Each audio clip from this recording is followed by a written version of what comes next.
नमस्कार दोस्तों, आप सबका स्वागत है चावला एजुकेशन ऐप पर। मेरा नाम है अशोक चावला।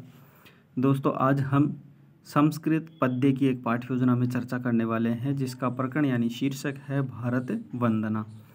तो दोस्तों, भारत वंदना है जिस पाठ से संबंधित हम इस विशेष रूप से चर्चा करने वाले हैं, जिसमें सबसे पहले आप विद्यालय से नाम है, जिस भी विद्यालय में पढ़ाने जा रहे हो उस विद्यालय का नाम, कक्षा, कालांश, विषय, दिनांक, दिवस, अवधि इत्यादि चीज़ें अंकित करने के बाद प्रकरण को अवस्थित करेंगे। उसके बाद आप यहाँ पे सामान्य एवं विशिष्ट उद्देश्य को भी यहाँ पे दर्शाएंगे, जिसमें सामान्य उद्देश्य आपके विषय से संबंधित होते हैं और विशिष्ट उद्देश्य आपके प्रकरण यानी शीर्षक से संबंधित होते हैं।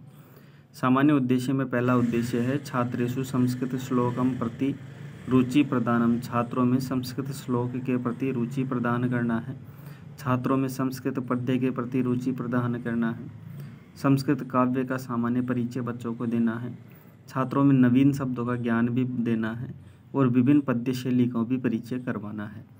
विशिष्ट उद्देश्य में पहला देखिए, छात्र भारत वंदना के विषय में जान पाएंगे। छात्र वंदना को सुनकर अर्थ ग्रहण कर पाएंगे और छात्र पद्य के विषय में सकारात्मक अभिवृद्धि कर सकेंगे। बात करते हैं सहायक सामग्री की, जिसमें सुधाखंड है, श्यामपट है, मार्जनी है, संकेतिका, आकुंचन फलक है।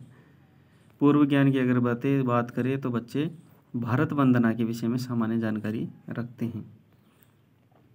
अब बढ़ते हैं आगे प्रस्तावना पर, जिसमें प्रस्तावना के प्रश्नों में पहला प्रश्न देखेंगे आप कि बालकस्य प्रथम शिक्षिका क्या भवति, कि बालक की प्रथम शिक्षिका कौन होती है, तो वो होती है माता। कौन होती है? माता। दूसरा है माँ इस नाम से किस किस को जाना जाता है, तो दादी माँ, भारत माँ, अन्य भी आप लिख सकते हैं। भारत माता स वयम किम कुर्मः, कि भारत माता के साथ में हम किम कुर्मः क्या करते हैं, या भारत माता की सहेव किम करते क्या करते हैं, तो वंदना करते हैं भारत माता की। चौथा प्रश्न है छात्रा भारत मातु वंदना विषय किम अपि जानन्ति, कि बालकों आप क्या जो ये भारत वंदना है इसके विषय में क्या जानते हैं, तो बच्चा संभावित उत्तर देता है और आगे बढ़ा जाता है उद्देश्य कथन पर, कि आज हम क्या करेंगे, भारत वंदना के विषय में विस्तार से अध्ययन करेंगे। प्रस्तुतिकरण पे आते हैं तो सबसे पहले बच्चे को छात्राध्यापक पाठ खोलने का निर्देश देता है। सभी बच्चे पाठ को खोलते हैं। यहाँ पे भारत वंदना जो पाठ है उसका एक पद्यांश यहाँ पे दर्शाया गया है। उसके बाद सस्वर वाचन, छात्राध्यापक संपूर्ण पद्य का सस्वर वाचन करता है और बच्चे ध्यानपूर्वक सुनते हैं। अब कुछ बच्चों से छात्राध्यापक अनुवाचन करवाता है और अन्य बच्चे उसको ध्यानपूर्वक सुनते हैं। ठीक है, अगर आपको कहीं पे कुछ समस्या होती है तो आप अवश्य कमेंट माध्यम से पूछ सकते हैं। इसकी PDF के विषय में जानकारी लेना चाहते हैं तो आप हमारे को WhatsApp पर संपर्क कर सकते हैं। अशुद्धि संशोधन में पाठ में जब बच्चा पढ़ता है, अनुवाचन करता है, तो कहीं ना कहीं शब्दों में अशुद्धियाँ कर देता है। उन अशुद्धियों का संशोधन छात्राध्यापक छात्रों के साथ मिलकर ही ब्लैक बोर्ड पर शुद्धिकरण करता है और बच्चे उसको लिखते हैं और बार बार उसका उच्चारण करते हैं। काठिन्य निवारण में क्या होता है कि जो कठिन शब्द आते हैं पाठ में, उन बच्चे अच्छे से समझ सके, इसलिए उस कठिन शब्दों का निवारण छात्राध्यापक करवाता है।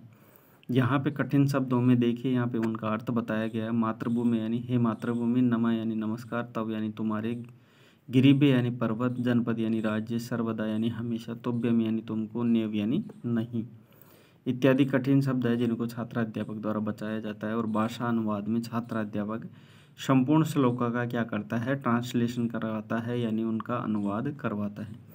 सौंदर्य भूत्यात्मक प्रश्न, इसमें संपूर्ण पद्य में जो सौंदर्य पर आधारित जितने भी प्रश्न हैं उस प्रश्नों को यहाँ पे दर्शाया जाता है। जैसे कविते भगवती शब्दे की मुक्तन, यानी कविता में भगवती शब्द किसके लिए बोला गया है, तो माँ सरस्वती के लिए। श्वेत हंसम कश्या वाहनम, यानी श्वेत जो हंस है वो किसका वाहन है, तो माँ सरस्वती का। देवी ज्ञानस्य प्रदानम करिष्यन्ति, कौन सी देवी है जो ज्ञान का प्रदान करती है, तो माँ शारदे या फिर माँ सरस्वती।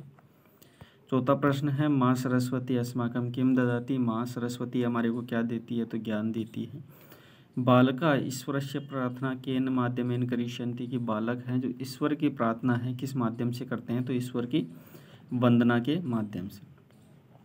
पुनः छात्राध्यापक क्या करता है, पूरी कक्षा का काव्यमय वातावरण बनाने के लिए वापस से क्या करता है, पद्य का वापस से सह स्वर वाचन करता है और उसके बाद बच्चों को अंतिम रूप से गृह कार्य देने के लिए सर्वे छात्रा वंदना विषय विस्तार पूर्वकम लिखित्वा आनेतु। तो सभी बच्चे क्या है, जो आज का हमारा पाठ है भारत वंदना, उसके विषय में विस्तार सर लिख कर लेके आएंगी, ऐसा गृह कार्य दिया जाता है। तो दोस्तों ये हमारे व्हाट्सअप नंबर है जहाँ पर आप PDF के बारे में जानकारी ले सकते हैं। बाकी अन्य कोई भी समस्या है तो चावला एजुकेशन हब हमारे चैनल के किसी भी वीडियो पर आप कमेंट करके माध्यम से पूछ सकते हैं, कोई भी अगर आपको जानकारी लेनी है तो। चलिए दोस्तों आज के लिए इतना ही, मिलते हैं ऐसी ही नई रोचक पाठ्य योजना में अगले वीडियो में। वीडियो देखने के लिए आपका बहुत बहुत धन्यवाद।